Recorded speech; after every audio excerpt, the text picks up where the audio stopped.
Ibovespa e o cenário de guerra. O que fazer para não perder dinheiro na bolsa nesse momento? Esse é o tema do vídeo de hoje, pessoal, mas antes de começar, dá um like, se você não é inscrito no canal, inscreva-se, ative as notificações e comentem como vocês estão, comprando, vendendo ou não fazendo nada. Eu vou sortear uma garrafinha da Levante, um livro, O Príncipe, e falando nesse momento que a dinâmica de poder no mundo está em xeque, é um dos livros que eu recomendo, e um acesso ao Carta do Estrategista, né, minha carteira recomendada aqui dentro da Levante, por um ano, tá? Então, para participar, basta comentar, e o resultado sai na próxima terça-feira, às 9h30 da noite, no meu Instagram, nos stories, tá? Então o link do meu Instagram está aqui embaixo. E vamos lá, né, pessoal? Momento tenso, eu separei aqui 6 pontos importantes, né? Desse cenário, do que fazer, do que não fazer, né? Na bolsa, nos investimentos, dado tudo que está acontecendo. E quando a gente olha para os mercados, né? Pela manhã o dia começou bem azedo. A gente viu aí o petróleo subindo mais de 10, ultrapassou os $100, os mercados caindo forte. Mas nesse momento, né? A gente está vendo uma certa normalização, uma retomada, o petróleo subindo 2%, o S&P virou, já está em alta, e o Ibovespa praticamente aqui no caminho de zerar quedas. Então, por isso que é bom ter cautela. A primeira coisa que vocês têm que pensar nesse momento, no momento que a gente vê uma grande volatilidade na bolsa, eu estou nesse mercado desde 2008 trabalhando em grandes fundos, né? É o momento de parar, digerir, entender o cenário, mas ter cautela de não fazer grandes movimentos, tá?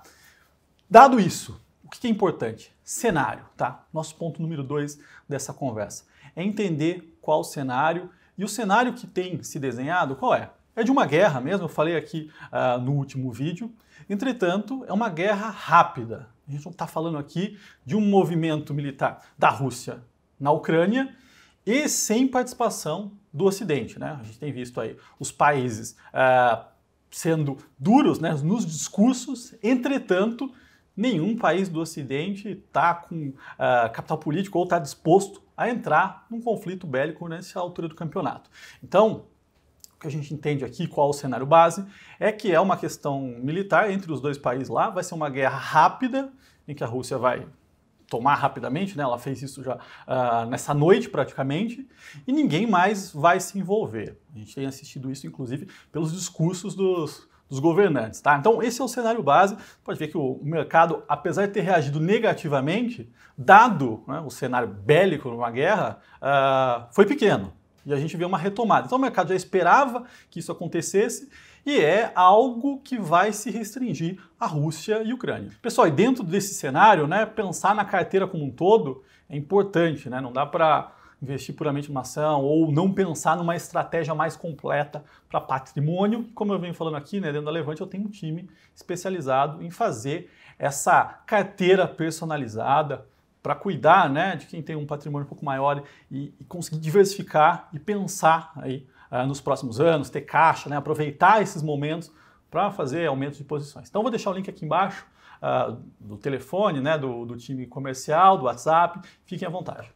Terceiro ponto, né? Pensar nas sanções e como isso deve impactar a economia russa e a economia mundial. Bom, para entender isso, uma coisa importante é entender a dinâmica da energia, né? Então, a Rússia é responsável por 12% do petróleo, da produção do petróleo mundial, ou seja, ela está disputando entre segundo e terceiro maior produtor do mundo e produz uma grande quantidade de gás natural que é utilizada e vendida para a Europa, tá? Então 1/3 do gás natural da Europa vem da Rússia via Ucrânia. Então existe uma dependência muito forte energética da Europa em relação à Rússia. Ou seja, eles estão de alguma forma, né, subordinados à Rússia. Não vai acontecer nenhum tipo de movimento muito forte, porque se a Rússia decide fechar a torneira ou ser mais rígido com a Europa, a gente vai ter uma catástrofe lá no inverno. Então isso não vai acontecer. A gente está assistindo discursos duros, mas isso se restringindo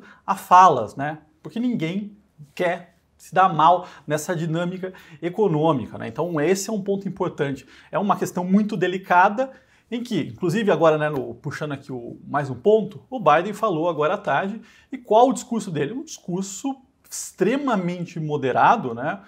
Não impôs sanções para o presidente, né, para o Putin, diretamente, porque ele tem uma fortuna gigantesca, e ele já falou algumas vezes sobre isso, que isso seria uma declaração de guerra.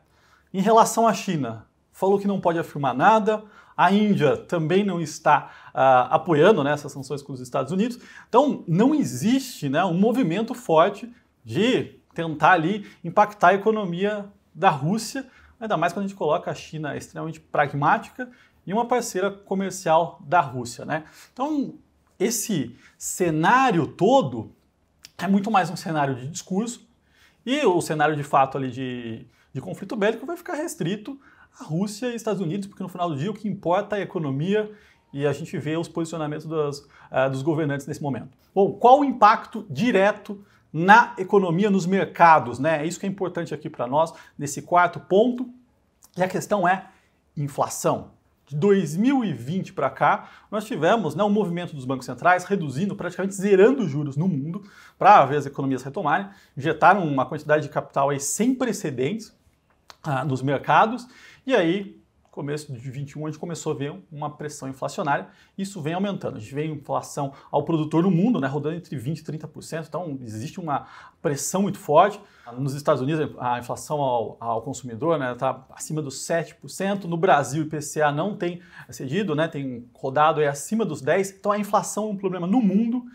E aí, quando falamos de Rússia, né, temos um problema aqui de energia, né, commodities, a gente viu o preço do petróleo subir, do gás natural. Tudo isso tem um impacto muito forte na inflação, né? São componentes que são grandes dentro da inflação ao consumidor, ao produtor. Tá? Então, a inflação vai ser impactada, de fato, por esse movimento. O ponto é, temos um choque temporário, né? Essa guerra não vai causar um choque permanente. Então, é importante observar quanto tempo isso vai durar, para a gente entender se esse impacto, né, da inflação vai ser grande ou não, que isso pode mudar um pouquinho a dinâmica do lado dos bancos centrais. Esse é o pior impacto que a gente pode ver nos mercados, dado o cenário todo. E quinto ponto, o que fazer, né, com a carteira de ações, com suas posições nesse momento? Bom, é ter cautela e não fazer grandes movimentos, né? Como eu disse aqui, é mais importante você saber o que não fazer do que tentar fazer alguma coisa.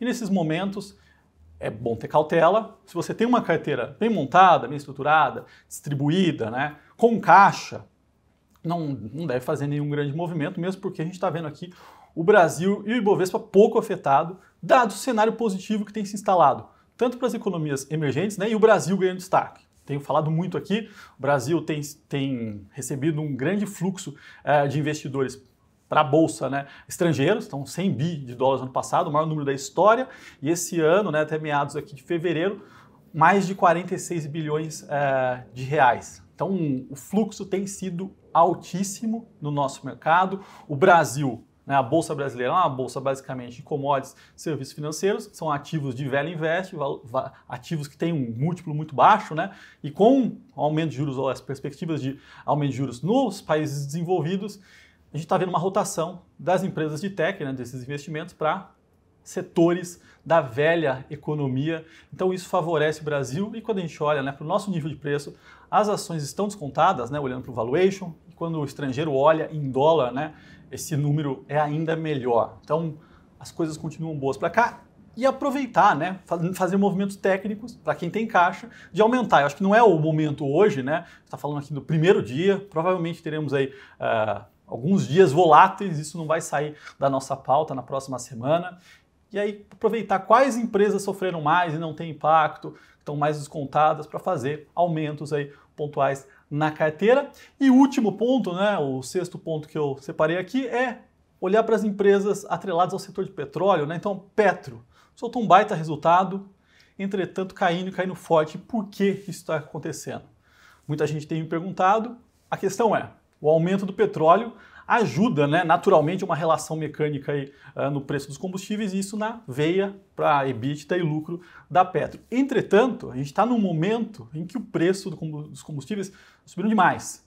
E cada vez mais fica impopular e as pessoas, né, não entendem a relação mecânica que é em função da dinâmica internacional, acham que isso está atrelado ao governo e o governo se coloca ali num momento um pouco tenso em que ele é obrigado a responder. Então a gente começa a ver ruído político novamente do lado de ingerência de preços, né? Esse é o medo do investidor, por isso que a gente tem visto aí a Petro não performando da forma que deveria, né? Porque ela está explodindo o preço da ação. Entretanto, como existe esse medo de uma eleição, né, presidencial esse ano, que pode mudar o rumo da gestão da empresa, isso impacta muito, tá, pessoal? Então é isso. Se você não deu like, dá um like, comenta aí para participar do sorteio do livro Garrafinha e da minha série Carta do Estrategista. E como eu falei, né, se você quiser ter acesso a meu time, né, que faz carteiras personalizadas, né, dentro da Levante, o telefone, o WhatsApp do time está aqui embaixo.